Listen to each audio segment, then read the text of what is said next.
it doesn't go into effect before July 1, then that's going to be based on when they actually go home, legislature goes home.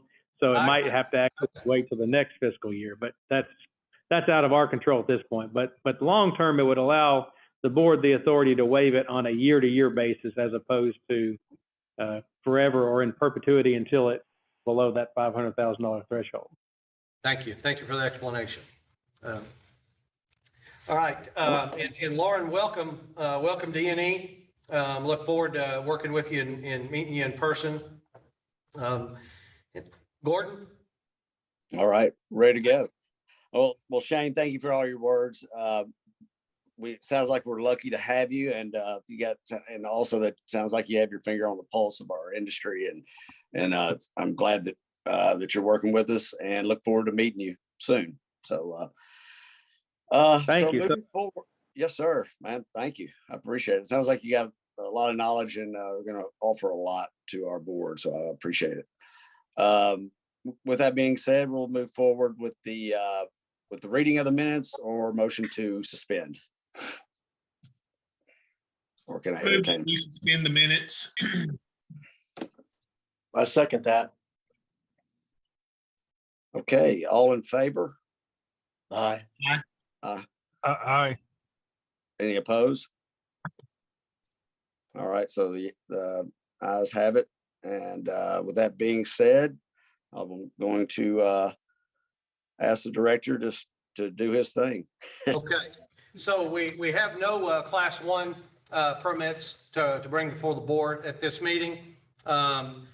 We've got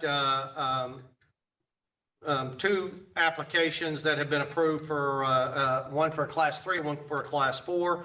The Love's Travel Stop in Clarksville, and then DDH 10-minute lube out of Mena, class 4. And you might want to put an asterisk beside that one. This is a gentleman that worked with David Hendricks, and he has taken the initiative and become a distributor for a carburation system. Y'all help me out. What is the most current or the most used carburation on the market today off the East Coast? Friends. Well, no, it's not carburation. No, actually, that's it. Thank you. He got set up with Prinz, and so he is installing carburation down in Mena, and that's at his lube shop there. So just keep that in the back of your mind. He's a sharp guy, knows what he's doing. But he got his class 4 to be able to do that. And then the only territory expansion that we had since our last meeting was Anderson Gas and Propane out of Bergman, and they picked up Madison County.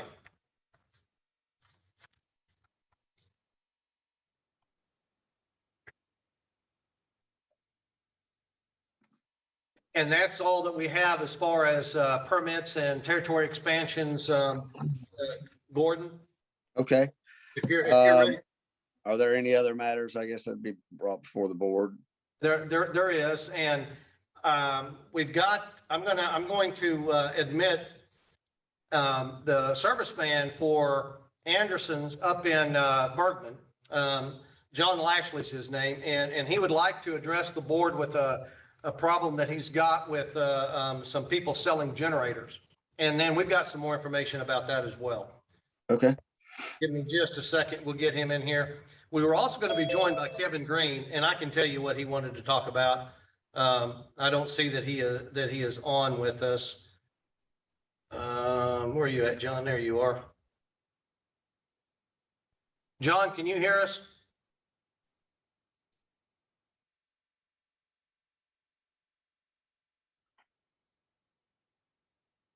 He's muted. Or maybe John, not. John, if you can hear us, you're muted. Can you unmute for just a minute and see if we can hear you?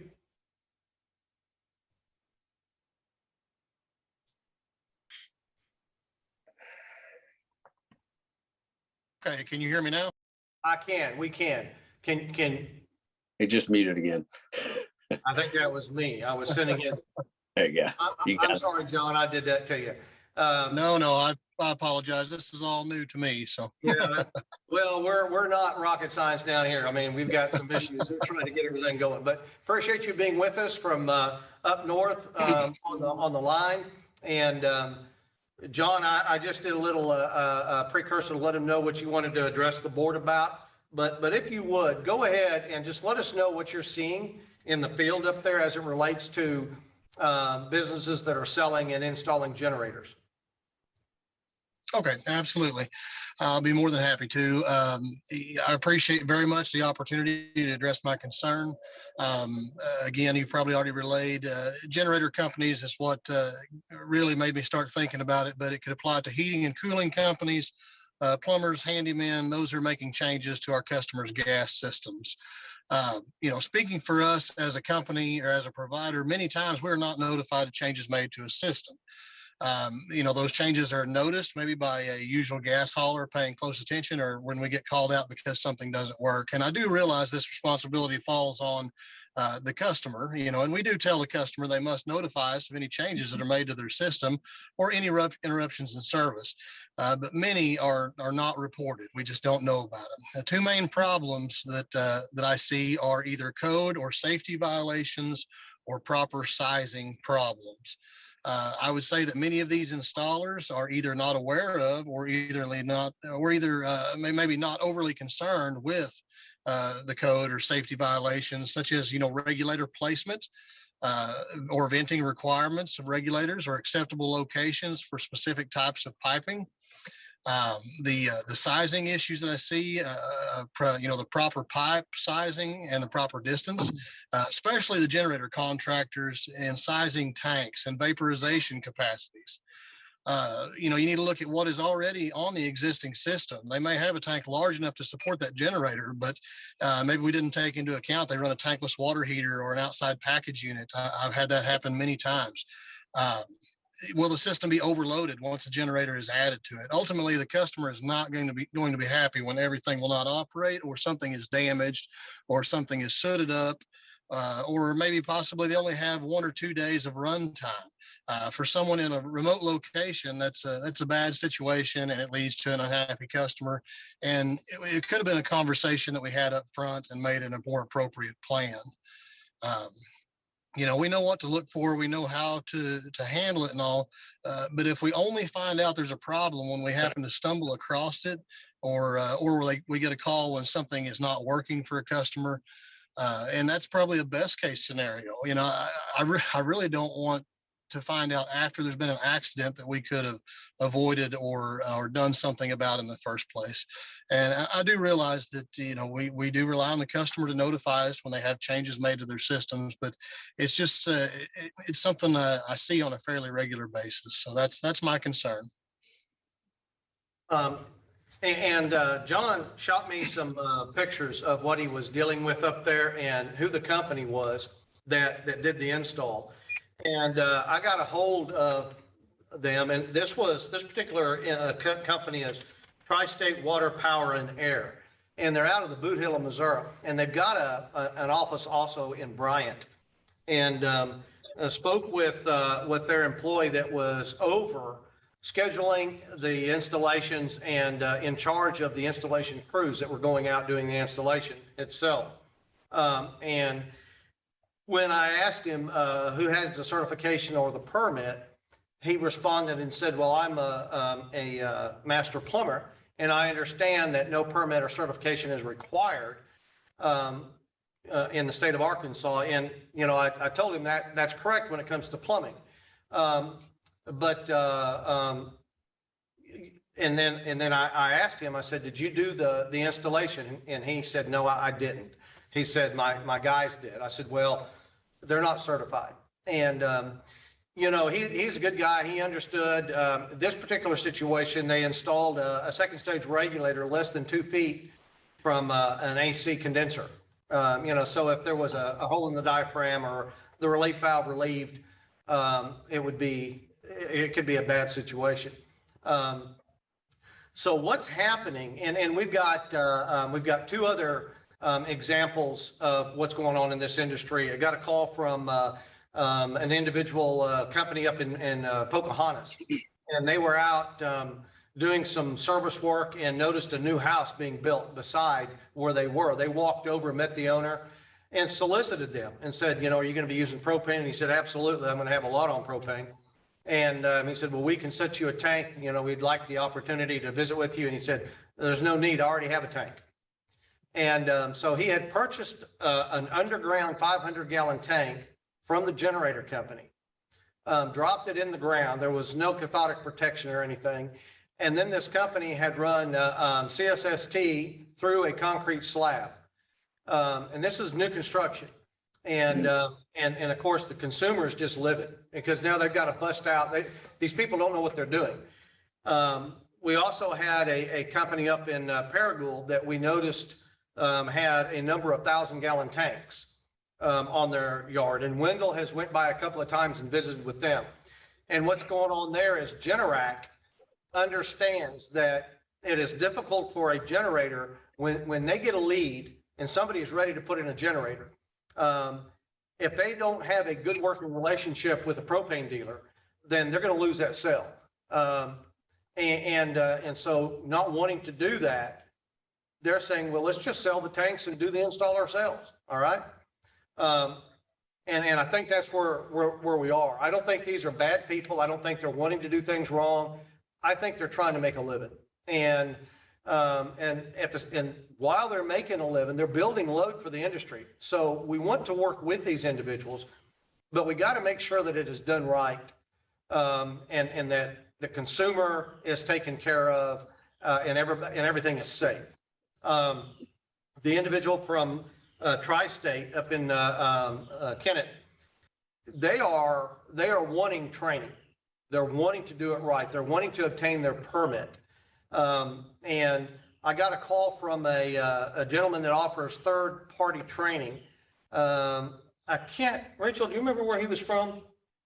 That guy that called, was it Illinois? I think maybe out of Illinois. And he had been contacted by Generac, wanting to do state-by-state training for the Generac dealers.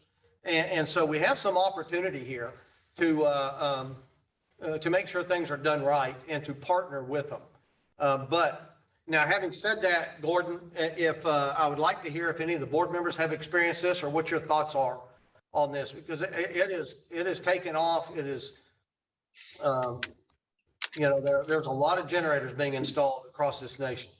I experienced it a few, say a few, time gets by pretty quick, but about 8 years ago, actually, where Generac put in a propane tank for a customer, a very good customer of mine, actually. And then he called me and said, look, I've got a generator hooked up.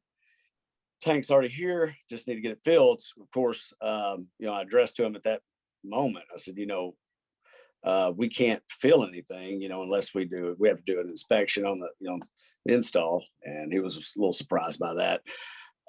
And so we did. And of course, it was not done properly. The pipe size was incorrect. And we had to redo everything. So I'm pretty sure that, the company the electrician or the company that installed the generator probably learned his lesson pretty quick, because I believe the customer called them right after that occurred and lit into them pretty good on, doing it incorrectly. I think one of the main things that we need to focus on, though, is addressing to our customers before, they do anything. And it's kind of hard to do that, but, we need to make sure that they know before they put any type of generator in, or if they're considering putting a generator in, that we have to do as licensed installer or licensed class A, distributor, that we have to do the inspection, and we have to make sure that everything is safe and adequate for their generator. Because we're not going to put in, I wouldn't put in gas, I'm not going to put in gas if it's installed incorrectly. So, Right. They're going to have issues trying to get somebody to service the tank. We also have issues with these tanks being brought into the state without state tags on them. Right. And we don't know who's manufacturing these tanks. There's a number of manufacturing companies in Mexico. There are some good tanks coming out of Mexico. And we work well with a couple of manufacturers down there. and they're pouring tanks into the state. We want them to continue to do that. But we got to lay our eyes on these. We got to see the blueprints, make sure that they're being manufactured to ASME standards. And these people need to be permitted prior to that happening. And Gordon, I don't know if you can see. John, are you raising your hand or? No, not me. No, sir. Oh, I'm sorry. David, Drew, Damon, are y'all seeing any issues with generator people? Not yet. We have had, we've been doing quite a few. We have a company in Fort Smith that contacted us about doing work for them. And then we have a lot of just our regular customers that have contacted us. And we've been going out and sizing tanks and sizing systems for them. And this company in Fort Smith, they will sell a generator, then they contact us and they want to buy a tank from us. So it's worked out real well. We've not had really any problems with people installing something that was not done. They've come to us first, which that's made it much better.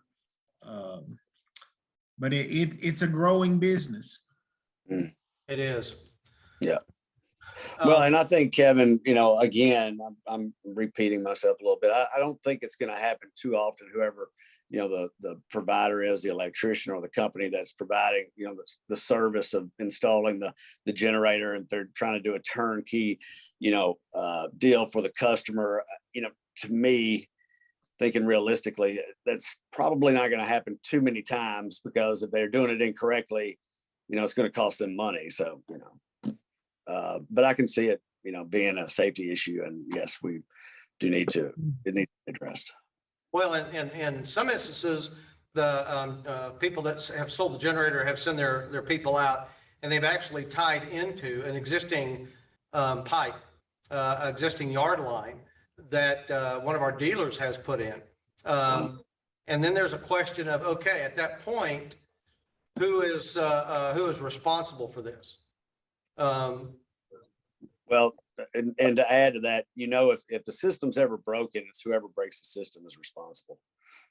And so they would need to be in a position to do a 61, to do a pressure test. And that means that they need to be permitted and that their employees need to be certified. Does that sound like the right path here? Yes, absolutely. Right. Yeah, 100%. Okay, and it could be, and Donnie Ray is here with the association. It could be that we partner with the association on this also, and let them kick it around and see what kind of training that they can provide for these individuals. But my thinking is that we need to work with them, not against them, and but we need to make sure that they know what they're doing, and that at the end of the day, the consumer is safe, that the installations are done safe. We probably need to work with them on pipe sizing, as far as the first stage regulator, we consider that part of the tank. And nobody except for a class 1 with a GI can touch that, can set the tank, can alter anything on that tank. And they can start from the outlet of the high pressure regulator and go on.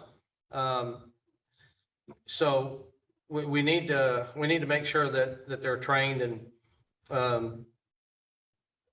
John, do you have anything else to add? No, not necessarily.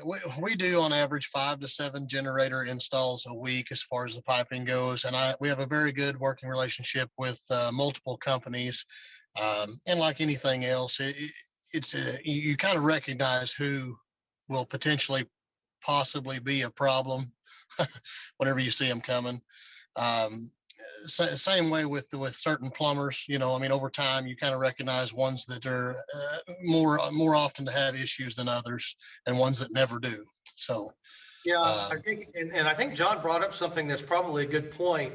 And David Remy alluded to this. When you're working with a local distributor, you build a relationship with them. These people don't want to be in the propane business. They don't want to be in the tank business. They're in the generator business. That's what they want to sell. And so we have good relationships with a lot that are in state.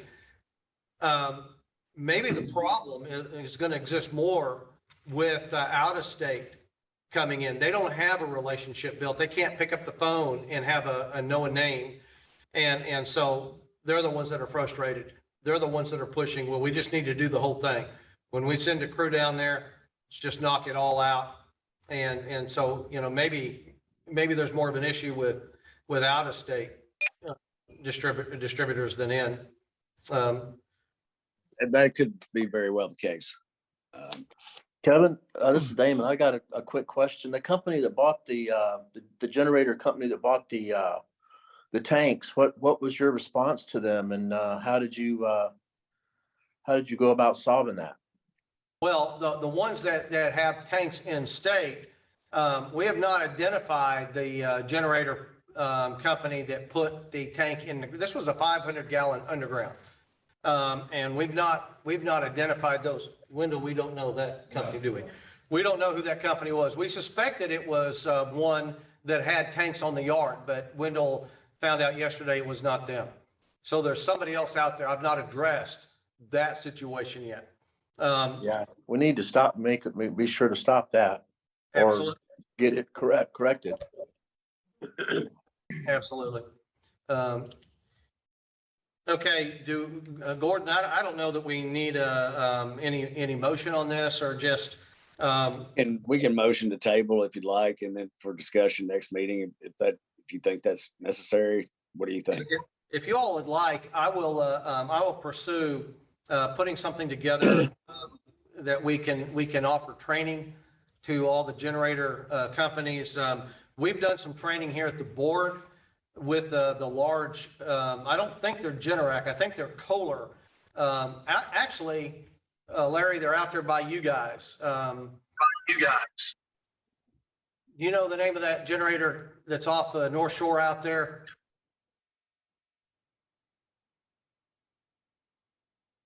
I don't think that we do. Off of North Shore? Yeah, you hang a left. Before, you know, you can go left, and they're right down there on the left. I don't know. Okay. Sorry, Kevin. There's a large, I think they're a Kohler distributor, and they had problems with undersizing piping, and it was costing them money. So they requested to sit down and have some training done on the proper installation, and they were very receptive to it. And if you all will want, I'll just jot this down and start working on it. I'll get with Donnie Ray and get the association involved, and we'll put something together, and then we can report back at our next board meeting. Sounds good. Yeah. Okay. All right. John, I appreciate, before we let you go, is there anything additional that you'd like to say to the board?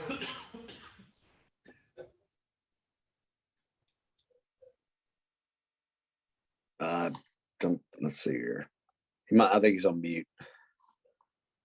Hey, John. I apologize. Thank you very much. I appreciate very much the opportunity to voice my concerns. Appreciate it. Hey, John. Appreciate you taking the time. Yeah. Thanks for joining us, and thanks for all your input and your information. Very helpful. And we'll look into this. You're very welcome. Thank you. Yes, sir. You have a good day. Thank you. All right. And You too. Kevin, and we're going to move forward with forgive me, but you might have mentioned it. Is Mr. Green here? Is he present? He is not, and I shot him a text yesterday, and I don't know where he is. But I'll just briefly tell you what he wanted to join us about. And this is something that's affected the industry forever. And it continues. It's been exacerbated with the recent developments in some multi-state marketers and what's happened with their business plans. Tank sets are just going nuts. And so it's heightened this problem, but it has to do with when a home is sold.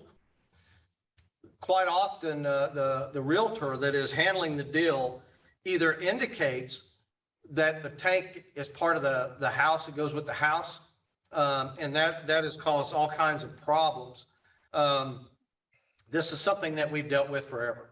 And what I was going to recommend is that we get with the realtors agency over here, and they have training. Keisha Harris that works for us is actually a realtor.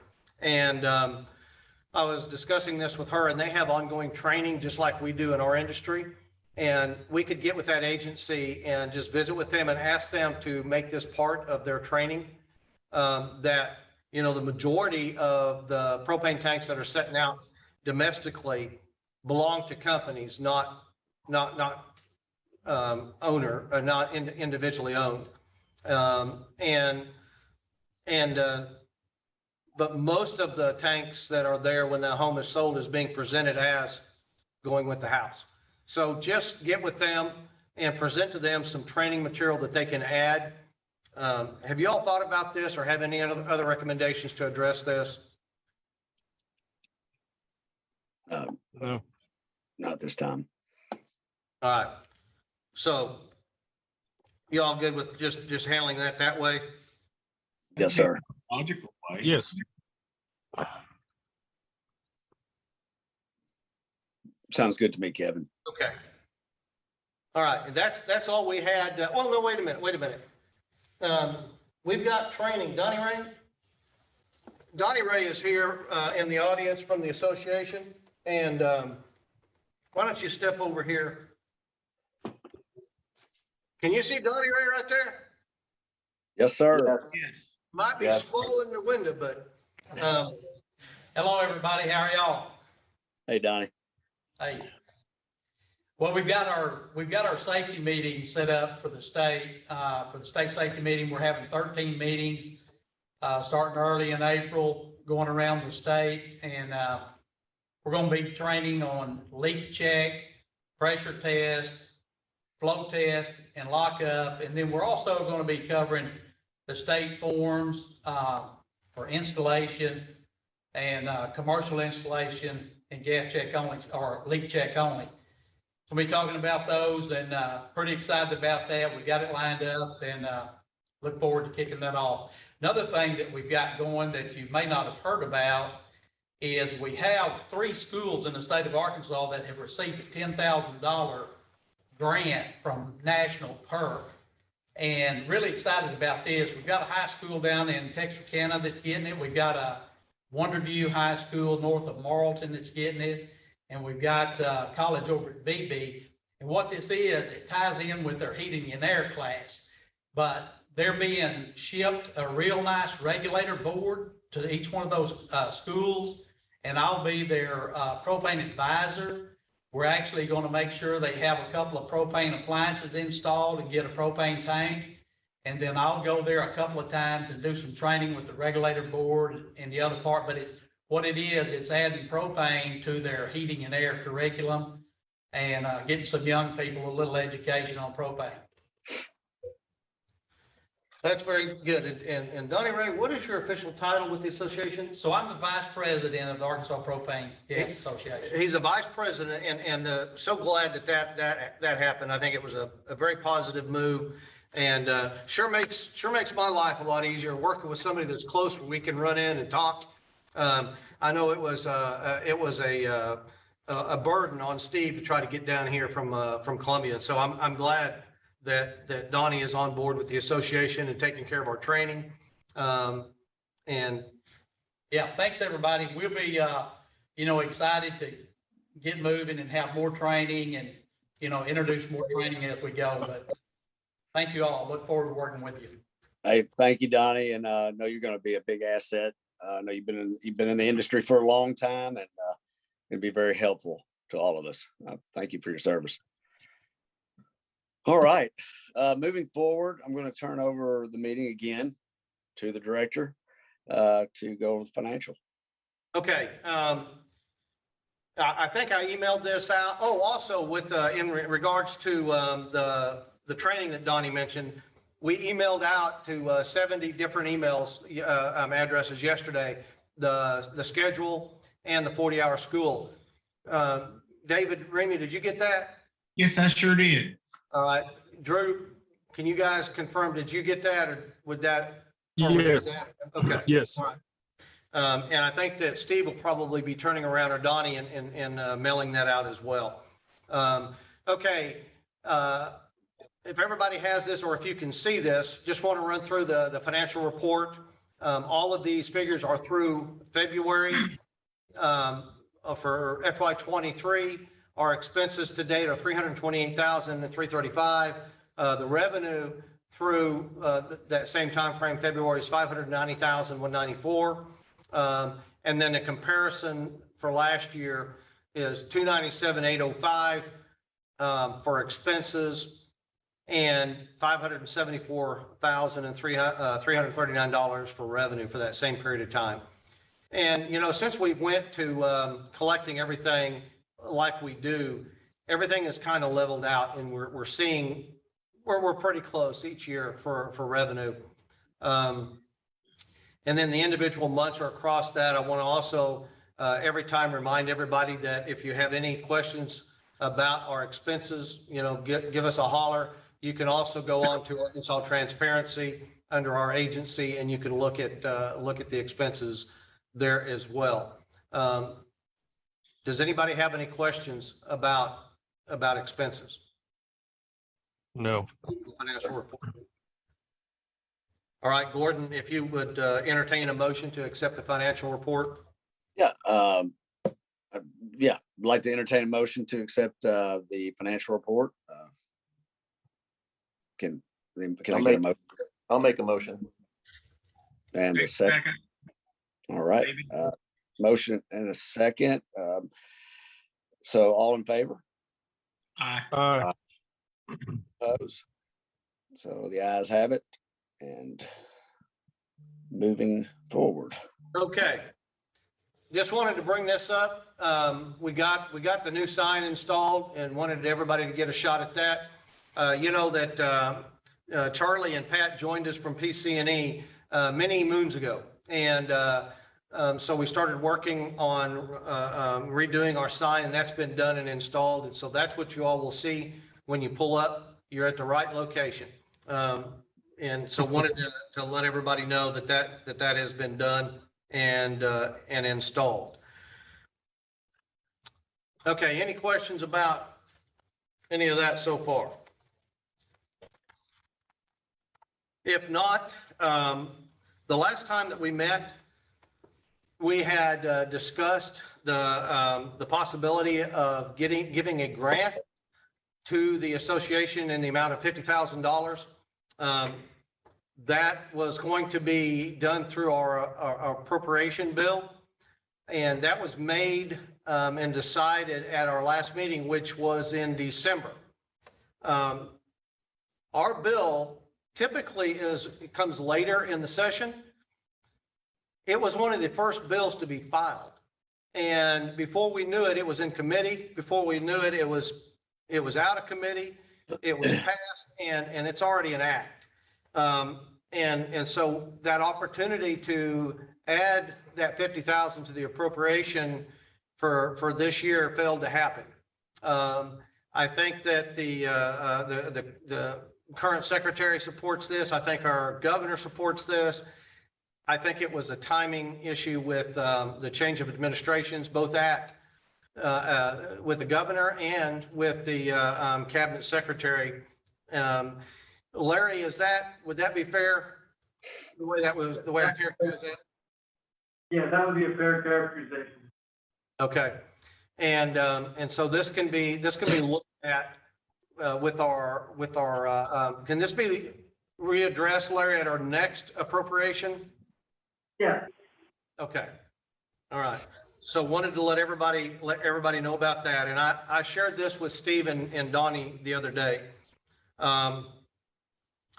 Okay, we've Shane already updated us on SB 209 and where that is. It was actually supposed to be heard in committee today, and they passed over it to take care of other business. So I'm thinking maybe Tuesday, Wednesday, maybe of next week, it'll be back in committee. And that should be quick then to come out and hit the Senate floor. And the last couple things that I want to update you on are, the last time we met, there was a motion to adopt 58 distance requirements. That has to go through the rulemaking procedure. And then we still have the out of service containers, the tanks that are being left in yards. This continues to be a problem. This also has to go through rulemaking.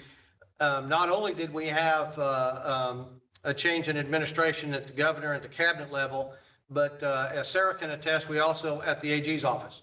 And I had started the work on this with Nia Mahfouz, and I've not had the opportunity to bring Sarah up to speed, or Lauren, the new chief counsel at E&E. So these two will be a priority to start the promulgation process. And I know that every governor has new rules that they like when it comes to rules that agencies adopt and promulgate, and we'll need to make sure that we navigate those. Larry, is there anything that you would like to add on the promulgation process for these two rules?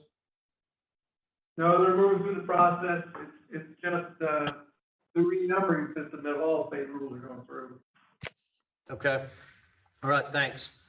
Yeah, but what you'll have to do, as we all will, is we will have to renumber our rule numbers in all of our correspondence and the forms and things like that once that codification occurs. Yeah, what Larry's talking about is they're codifying all Arkansas law. So they've changed up, we have statute in our code book, and that statute is numbered. They're changing the numbering system. And so that's what he's referring to with any new rules, then there'll be a new numbering system. And so if you reference any rule or requirement in your statute, you'll have to use a new numbering system to reference that section. Okay. All right. Any questions from the board? Yeah. I didn't want to step on your toes, Kevin. No. I'm going to ask if there's any additional items that the board would like to address. No. This is David, and yes, I do have something that I would like to ask that we as a board do. As all of y'all know, Joe Tom Cunningham passed away, and he served this board for many years. I had the privilege of being able to serve with him a few years before he's termed out, and he served with my brother, and he thought the world of him, and I certainly enjoyed serving with him. And I think we need to honor him like we did my brother. Kevin and I talked just a little bit about maybe we might have a meeting there in North Little Rock, maybe at the end of the year, and give the opportunity for the family to come and us present something to honor him at that time. And I'd like to make that in the form of a motion. All right. Go ahead. No, Well, David, I want to thank you. I'm sorry, Kevin. I just want to say this, but David, I really appreciate the kind words. And I know he thought a lot of you, and he always spoke highly of you and your brother. And so I really do appreciate the words. Yes. And for our board members and Sarah and others that might be joining us for the first time, Joe Tom Cunningham served this board for 42 straight years. And his character and the type of individual that he was evident in the celebration of life that Gordon, the place was packed, and it was not, I was not shocked or surprised. I came over expecting to have to walk a distance because I knew that would happen. But I think this is very well deserved.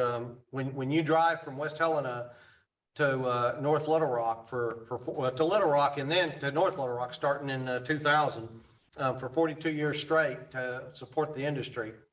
I think that, I think that this is very good. So David made a motion. Did we get a second? I'll second. All in favor?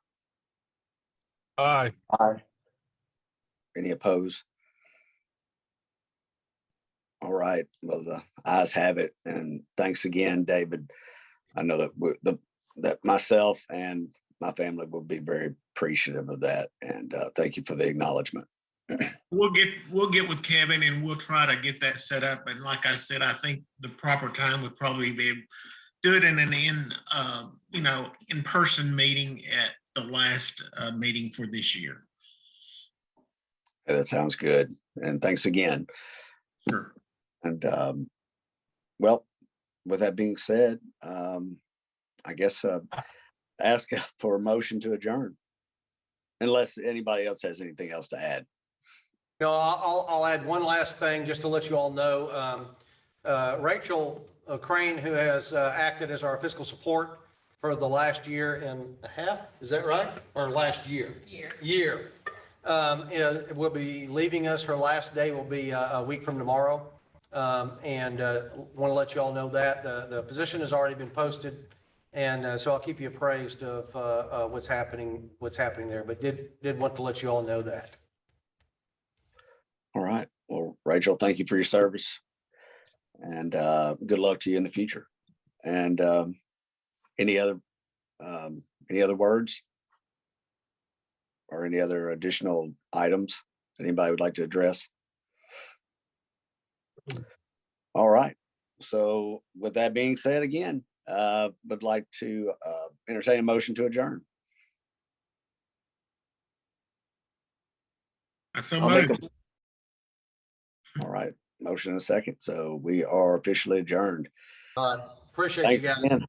Thanks again, Thank you. guys. Hi, everybody. Bye-bye. I'll take See you, care. Kevin.